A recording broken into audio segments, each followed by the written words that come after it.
female Secretary-Treasurer for Wisconsin State AFL-CIO.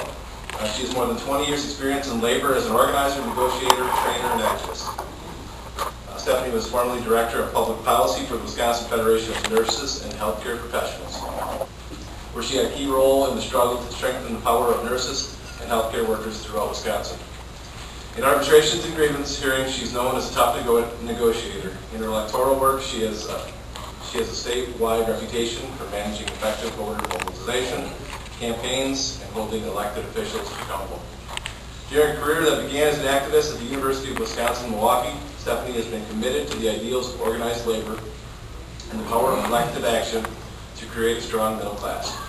She is dedicated to building grassroots, member-driven campaigns that advocate for social and economic justice for everyone. And please introduce Secretary-Treasurer Stephanie Bloomingdale.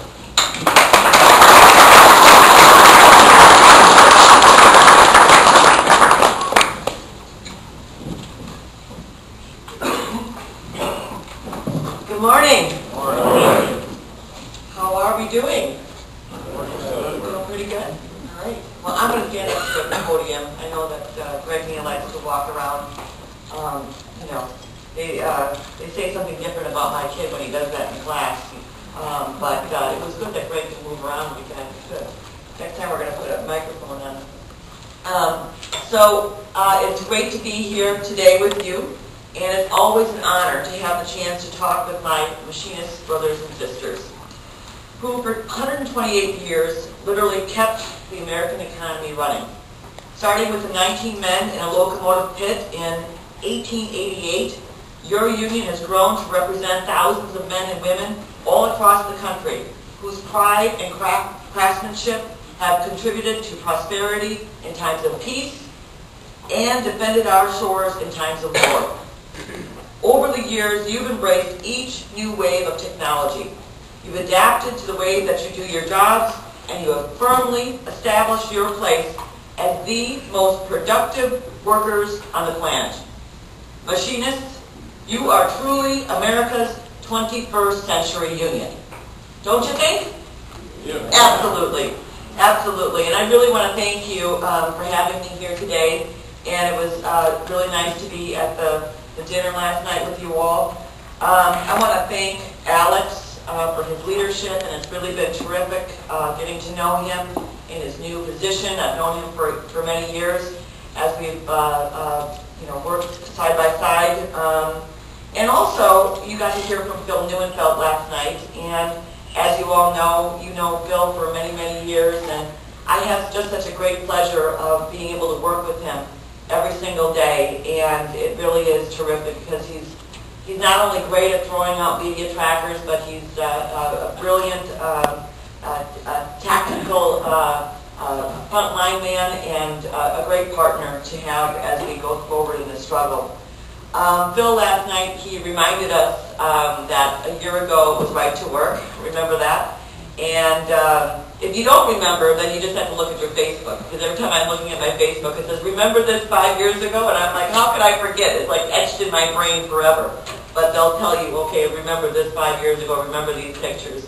So really thinking about it was a year ago, and I wish it was this more of a year ago, right? And remember 5 years ago when we were standing out there, 5 years ago, 2011, it was really cold. It was really cold. But, you know, what we did, and it has been just such a pleasure to be your Secretary-Treasurer and partnering with Phil Neuenfeld as your president. And we were elected in 2010, like a month before Scott Walker was elected, so it's not our fault. But it has been truly amazing to see our movement grow stronger and stronger in the face of Scott Walker and all that he's thrown at us. And it has been such an honor to see what you as the Machinists have done, standing strong every day, representing your members so well at the bargaining table, doing the real work of what a union does and what a union is doing to help our members have better lives, better benefits, better chance to spend quality time with their families and friends and communities. And you guys really are a shining example in the labor movement. I mean, look at what's been happening to us, and in the face of that, even with right to work. And I know this, we don't put this on press releases, and you've thrown the media tracker out for sure, right? Right, guys? Okay. But you know, the fact that you've kept people in your union at such high percentages is really, truly incredible. And you're an example. And I know there's a lot more work to be done. I understand that. It's not like it's done. But know, and really, truly, you should be very proud of the work that you're doing and the example that you're setting for the rest of the union movement in Wisconsin and the rest of our country. So give yourselves a hand on that, really, please.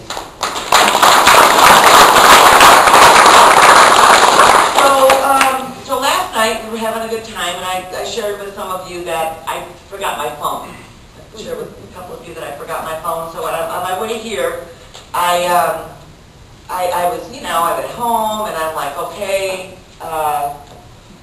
you know, you do the dishes, you clean your room, you do this, and this, and I'm running, and I get in the car, and I turn on the radio, and there's a great, you know, show, you know, talk show on Apple iPhone. So of course I'm like, you know, listening to every word of this, because they're talking about, you know, are they going to open up the phone, are they going to, you know, the code and everything else, and I'm thinking about, oh, when I go into my kid's phone, and I try all those times, I can only try it 10 times before I wipe his whole phone out. So I have to remember that. So I'm just thinking about this, and I get all the way to Pewaukee, and I'm like, oh, I should check my phone, check my emails, whatever, and I look for it, and it's not there. So this is the first time this has happened to me, so I'm like, you know what I'm saying, you just, you don't feel right. So I call from a McDonald's, and I find out the phone is at home, all is well, fine, I'm just going to have to do it with, you know, come here for a couple of days without a phone. So I called my kid, and I said, okay, the phone's there, you're going to need to, you know, read me these emails and tell me what's going on. He's like, can't you go to a computer there? I said, well, I could, but it's easier if you just tell me what my emails are, right? So he gave me a list of my emails. He said, okay, I said, just read them off to me. He said, well, Mark Polkan is saying that you're his best friend, and he wants to talk to you about some fundraising opportunities. And you got to see Mark Polkan this morning, which was really good. And what he's doing is great, because he's raising money for other congressional candidates as well. He said, and then Nicholas says to me, my kid, he says, okay, yeah, and Bernie Sanders, he's emailing you too, and he says that 1% is not giving him any money, but if you give him $27, it's really going to help his momentum. I said, okay. And then he says, oh, and Hillary Clinton, she says that, you know, women deserve equal pay, and she's got this thing all sealed up because Super Tuesday is coming, and, you know, you should really get on board. I said, okay, great. What else? Well, there's another email saying that Scott Walker sold his house. Did you know that? Yeah, he sold his house. It's right down the street from our office. Yep. So he sold his house for who knows how much he sold it for? $330,000. Maybe $10 more than he bought it for. I guess he's trying to, you know, pay off that $1 million of money that he wasted in his failed bid for the president. And I also got an email from Joanne Kloppenberg. Kloppenberg, what's the word? You will remember Joanne Kloppenberg, who ran for Supreme Court in 2011. Remember that? Yep. Remember she won? Yep. Remember that? And then they came up with that bag of votes in Waukesha. And the day later, we're like, wait a minute, what happened here?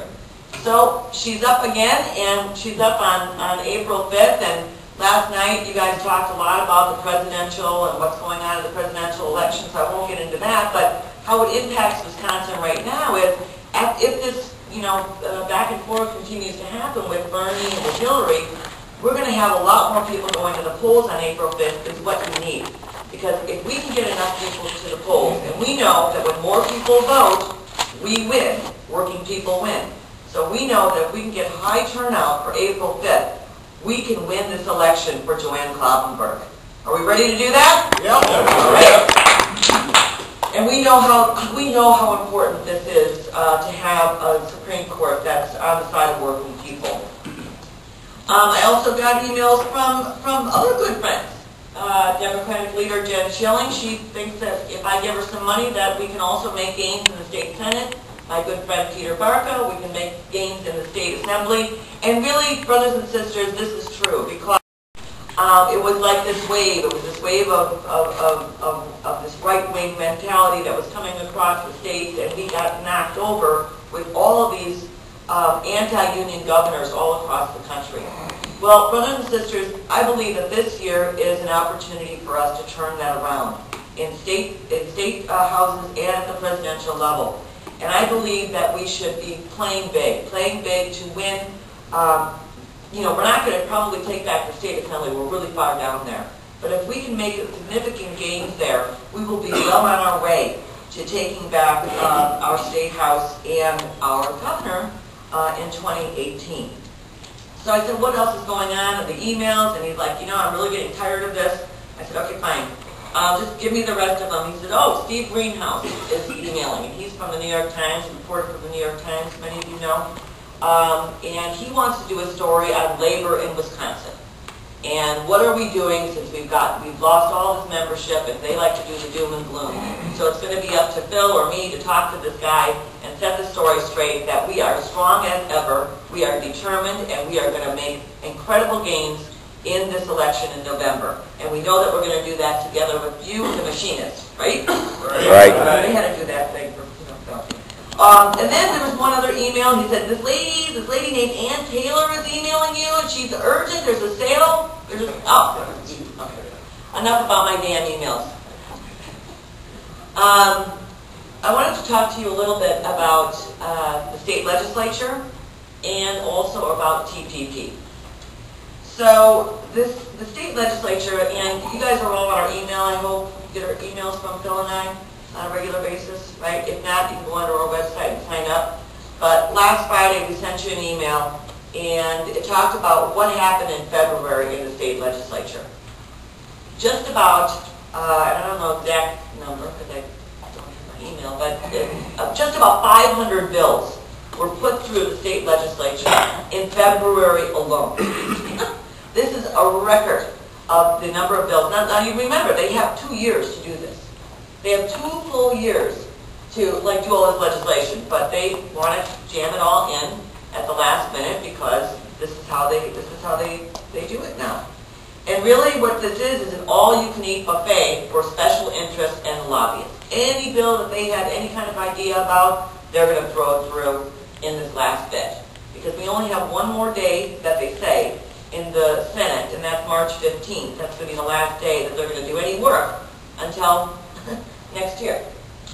So, you know, you can read that email and go through a lot of what happened in there, but I want to give you 2 good things that happened because I don't get to give you a lot of good news. And that is what you were able to do with, did you hear about this fast path to water privatization bill that they wanted to put through? Did you guys hear about this? Well, they came up with this bill, and it was, you know, before Christmas. I'm not sure exactly the timing, but what they do is at the last minute, they'll bring a bill up, and then they'll put it in committee the very next day. So there's no real time to discuss or talk about, you know, these issues as they apply to American workers. So they put this bill up, and it flew through committee, and it flew through the assembly, and then it was going to come up for the Senate. And we said, the Wisconsin AFL-CIO and you and a lot of environmental groups and citizens said, hey, wait a minute. We don't want this fast path to water privatization in Wisconsin. Have you looked over and seen what's happened in Flint? The entire city has been poisoned by these pipes that have been eroded by this bad water from the river that they put in, and now lead is leaching in and poisoning the kids. Every person is getting sick from showering in this stuff. They're being poisoned, okay? And they want to do this in Wisconsin. They want to put this through this bill. And this bill was, you think working people said, oh, we want to make it easier for municipalities to privatize our water. No. It was Aqua America, a large multi-billion-dollar corporation that went in and got their lobbyists, Steve Fody, some of you remember him, a former Republican lobbyist or legislator, and Aqua America said, we want you to put this thing through, which would allow municipalities, small towns and big towns, would allow them to not go through this process where you have to have a referendum. Okay? So they would skip the idea of a referendum asking you whether you want to sell your water to this corporation. And they would simply have a voice vote, and there you go, our water would be up for sale to the highest bidder. So we said, no way, this is not going to happen in Wisconsin. We are going to sound the alarm, we are going to talk to people, make sure that people know what's going on. And so we thought we had killed about a month ago, but what they did a couple weeks ago is, after the calendar's out, like the calendar, we always check the calendar, what's on the calendar, what's on the calendar. Do you know that after 5 p.m. that day, and version 1 had come out, version 2 had come out, version 3 had come out, this is like version 4. After 5 p.m., they said, we're sticking on the water bill for a vote the very next day. So we sounded the alarm, we got an email out to all of you at like 9:30 at night, and by the very next day, people had responded to that email. 1,200 people across the state of Wisconsin had emailed their senators to say, stop right there, do not privatize my water, we do not want to be the next Flint, Michigan. And do you know what they did later on that day? Scott Fitzgerald, your friend, pulled the vote. When the vote came out, because once it's on the calendar, it's on the calendar, pulled the vote from there and said, back to committee. So that tells us that your work, your emails, your, contacting your newspapers and talking to them about what's going on and talking to your neighbors, that we don't want our water privatized, that stopped that bill. And that shows us, shows you, shows all of us that we do have the power to stop some of the bad things from happening. And we're going to continue to do that, right? Also, you're going to have Mr. Steve Klunder here later on today. And he is an attorney with one of the partners at the previous law firm that you use as well. And I get to spend a lot of time with him on the Worker Compensation Advisory Committee. Very happy to tell you that that bill did pass. We worked very hard on it. I am not going to go into detail on it because I promised him he could, give you all the nitty-gritty on the worker compensation bill that passed. And it will be signed into effect tonight by who. So we're very happy that we got that passed. And do I have a little bit more time or no? Is I wanted to talk to you a bit about more of a deeper dive into the TPP. You want to do that? No. Because you can never hear enough about the TPP. Because as some of our politicians are talking about it, frankly, I don't think enough of them are. Having Russ Feingold here today was terrific because he's one of these politicians that does talk about it. He does talk about it, and isn't he awesome? I mean, aren't we going to be so lucky when we can have him as our senator, be proud to say that he is representing us in Wisconsin? I know that I will be, and I know that you will be too. But it was so great to have him here today with that gaggle of press and, making his big announcement today. So that was pretty terrific. But to understand TPP is critical, and you know what they do? They try to make it difficult, they try to make it complicated so that people are like, oh, I don't know, that TPP, that's too complicated. Well, it's not complicated at all. We know that it's bad for workers. We know that we as working people need to stand up and say no more bad trade deals. We know that we need to push and urge our politicians to say no to these bad trade bills. We know that we're going to be on Russ Feingold's side in calling on Ron Johnson to sign that piece of paper. He needs to sign that piece of paper today to say that he is opposed to this TPP, right? And I'm going to let you know that I was in D.C., Washington, D.C., lobbying, 2-3 weeks ago. It was a TPP lobby day. And I went into Ron Johnson's office, and I met with his staffer, his aide, and she was very interested in talking with me about the trade deal. And she said that, Ron Johnson, he's just not sure about it. He's just not sure. He's got a lot of questions. He's got a lot of questions. So why is that? Because he knows that a vote on this TPP will be a vote to get him out of office. And he wants to take this middle road and not saying that he's going to fully oppose it, but yet then not having to do his job and take an actual vote. So I think it's time, just like Wes Feingold said, now is the time that he needs to take a stand. Let us know who he really is. Let us know who he really supports and sign that piece of paper. So, thinking about the TPP and the technology that we use to do our jobs has changed, and so has the economic environment in which our work is done. And thinking back to those 19 men in the locomotive pit a century ago, they didn't have to worry about their bosses shipping their jobs overseas, right? They didn't have to worry about that then. But unfortunately, the times have changed, and too many CEOs now see labor as a commodity to be purchased at the cheapest possible price anywhere in the world. And we know better, of course. We know that who does the work matters. How many CEOs do you think fly around in private jets made by workers in Bangladesh? No, they don't. We understand that union made in the USA is about a lot more than geography. It's a statement. It's a declaration that this item was made by workers standing shoulder to shoulder, using their skills and their commitment to quality to produce not only the products that are shipped off the loading dock, but to build a stronger America as well. That's what union made in the USA means. And that's what too many of the CEOs have chosen to forget. Because why? They have chosen to forget that. And they have chosen to be unpatriotic. Brothers and sisters, the global economy is a fact. Goods and services move across national borders like never before. The technologies and social forces driving that integration are realities that can't be rolled back. But with the right policies in place, we know that 95% of the world's consumers are outside of the U.S.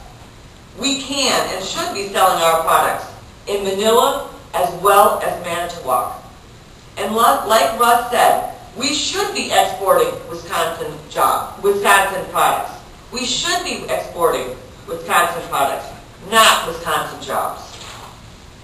The world needs and wants high-quality things American workers like you produce. And when the game is not rigged, we can compete with any nation on earth. Trade is not the problem. What we have to fight against is global trade environment which stateless corporations with loyalty to no capital or country pit workers against each other. A system where citizens lose control of the laws designed to protect them. A scheme in which the health and safety and the environment are disregarded in the pursuit of even higher profits. We've seen these so-called free trade deals before, and we know the results. One of our nation's leading experts on trade, you know, Wisconsin native Lori Wallach, you guys know her, recently offered her recollection of January 1st, 1994, the day NAFTA went into effect. She said, and I quote, "I remember crying that day, thinking about the proud men and women in union halls across America, the Mexican campesinos, and the inspiring Canadian activists I have met during the fight against NAFTA, and hoping desperately that our dire predictions would be proved wrong. They were not. In short order, the damage started." And so what was the damage from NAFTA? A staggering U.S. trade deficit with NAFTA partners in Mexico and Canada, a net loss of millions of jobs, unprecedented levels of income inequality, a displacement of more than 1 million Mexican farmers, with a related impact, by the way, on immigration, and hundreds of millions of dollars paid to corporations after investor state tribunal attacks on domestic public interest policies. Fast forward 22 years and we find ourselves facing another bad trade agreement that makes NAFTA look like a handshake over a used snowmobile. The Trans-Pacific Partnership, or TPP, deal would link the U.S. and 11 other Pacific Rim nations together to form a trading zone that encompasses 40% of the global economy. Another 6 countries have also expressed interest in joining in that agreement. So what's the agreement? Well, you can certainly be forgiven if you don't know, because like other trade deals, it was negotiated in secret. Representatives of the 12 nations reached an agreement in October of last year. A 5,500-page draft was finally made public in November. And because Congress voted to give the President the so-called fast-track authority, members can only vote on the agreement up or down. They have no ability to modify it. So let's quickly look at some highlights or lowlights of the TPP. First, the issue of labor standards. Okay, there are a lot of commitments to discourage. Okay, I'm going to use this word: discourage trade of goods made with slave labor. Not prohibit, by the way, but discourage. There's a commitment for labor standards, but no criteria for what those standards should be. Is that crazy? That's crazy. Previous trade agreements have shown that even this vague and ineffective language is rarely enforced. So even if they have it in there, they rarely enforce it. The next part is tariffs. One of the main purposes of these agreements is to eliminate tariffs. We hear a lot about how U.S. manufacturers will have greater access to foreign markets. But what about foreign companies coming here? Okay? According to an analysis from that union-friendly news organization, the Wall Street Journal, that's true. The market access concessions alone will increase the trade deficit in manufactured goods and auto parts by more than $55 billion and more lost jobs. So this is the idea. So even the U.S. government procurement must be opened up to foreign TPP bidders. So potential customers include the U.S. Department of Transportation, Defense, Veterans Affairs, Agriculture and Homeland Security. So imagine the Fed scrapping their Fords and Chevys, U.S.-made cars, and pulling up in Priuses made in Malaysia, or your kid's school lunch serving microwave lunches from Peru.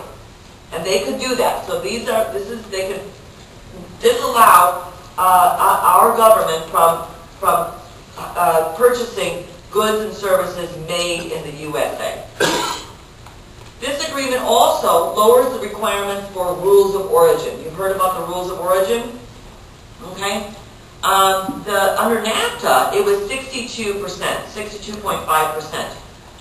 But the TPP lowers it to 45%. So that means that a good, a car, a machine, a lawnmower could be made with 55% foreign-made product, but still be called made in the USA. Okay? That's what TPP would do. And now for the last bit I'm going to talk about is, and this is the real corporate takeover, the investor-state dispute settlement. Okay? That is the ISDS. And under this rule, corporations have the right to sue national governments over laws they don't like.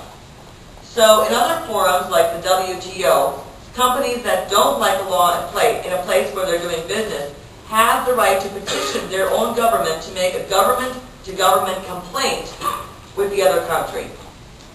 So ISDS, the Investor-State Dispute Settlement, eliminates this middleman and lets corporations go directly after other countries' domestic laws. A quick example of this? Okay, and this is from NAFTA. In 1997, Metaclad, this is a waste management company. Have you guys heard this story before? Metaclad Corporation wanted to expand a toxic waste facility threatening the water supply in a town in Mexico. The local government, the local town, said, no, we don't want this, we don't want this. The local government had previously denied the Mexican owners who Metaclad bought the company from a permit to expand. But under the new ISDS rules, Metaclad could sue, okay? The corporation argued that they had already made a substantial investment and needed to be compensated for being denied the permit. So just think about that. They won in the ISDS tribunal, and the Mexican government had to pay Mediclad. They had to then pay Mediclad $16.3 million for daring to try to keep their citizens' water safe. Think about that happening here in Wisconsin. Think about it another way around. Think about it of a foreign food exporter, and you know a lot of our food is coming from outside of the U.S. these days. Just check the package. A foreign food exporter decides U.S. safety inspections are harming their business. They want to have less inspection of food. The next thing you know, Uncle Sam is in court for inspecting the chicken we eat, but the judge's day job, the judge, is working as a lawyer for the Vietnamese version of Colonel Sanders. That is business as usual for the ISDS. So, brothers and sisters, we have a lot to do, and as machinists, you know that in a very real sense, democracy is built on the shop floor. Working Americans are the foundation of our society, and it is the duty of our elected officials to see that our interests are protected at home and abroad. That's why Ron Johnson should sign that paper right now. That's why we need to elect Russ Feingold to the Senate, and we in the labor movement need to make sure that we hold politicians accountable for their actions. We need to make sure we hold them accountable for policies like the TPP that are going to hurt American workers. And when the playing field is level, history has shown that the smart money is always on the American worker. Our union movement is the strongest tool that we have to make sure that the deck isn't stacked against us at home or in the global economy. And that's why corporate sweetheart deals like TPP, Right to Work, Act 10, are specifically designed to take our power away. So let's make sure that in the days and months ahead, our elected officials remember who they work for and vote no on the TPP. Let's make sure that we elect Joanne Kloppenberg on April 5th. And let's make sure that we elect Russ Feingold to the Senate. Let's make sure that we, in November, have gains in our state Senate and our state Assembly. And let's make sure that in 2018, we send Scott Walker packing. Brothers and sisters, today, tomorrow, and every day after, let's make sure that we make our union movement as strong as it can possibly be, because we know if we are not here to make our union strong, that our middle class suffers.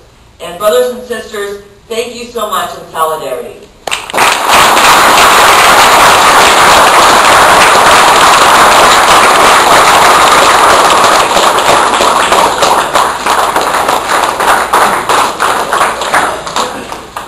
Thank you very much, Stephanie. I have a couple comments on that speech, actually.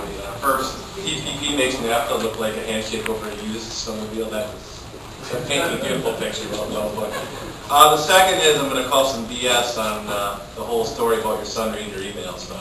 I know Stephanie's son, and he's not reading any Hillary Clinton emails. I know he deleted any reference to Hillary Clinton from your phone, very likely. I went to the debate with her son in Milwaukee. And we had a good time. He feels the burn, let's put it that way. He's a very big Bernie Sanders fan. And the crowd was definitely a Hillary crowd. There was no doubt they were louder, so he was getting frustrated at it. So every time Bernie said something, Hillary would say something, the crowd would go nuts. It was just really loud. Bernie would say something, as soon as clapping, as the thing went out, he would clap louder and yell louder just to make up for the difference, and since there was less Bernie people there. But so I'm not buying that he's reading any Hillary stuff for you. He's really feeling it. So, all right, I think that's lunch, isn't it? All right, we're gonna do raffles, and then we're gonna do lunch. We're right on track here. So